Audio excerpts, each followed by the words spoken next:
Alright, so check it out. I'm done. This thing is pretty. You can like almost see the grams in the paint. Like, that's pearl. It's called pearl. Anyways, this thing is looking awesome. Alright, look inside. We are immaculate. It is clean as hell. It's as clean as it's gonna get.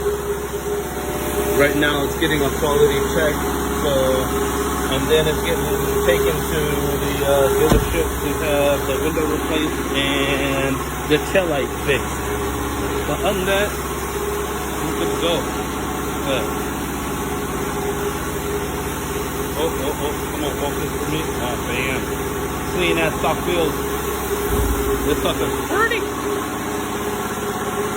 Let's stand back, get this thing. See? Look at it. It's so shiny. But yeah, what's up with me all day?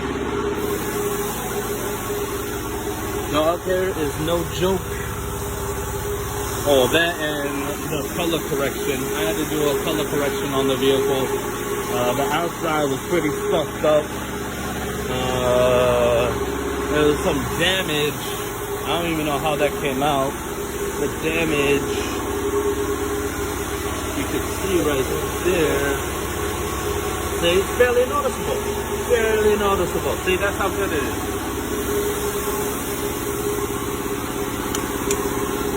So yeah, wait till I get the next car. Peace.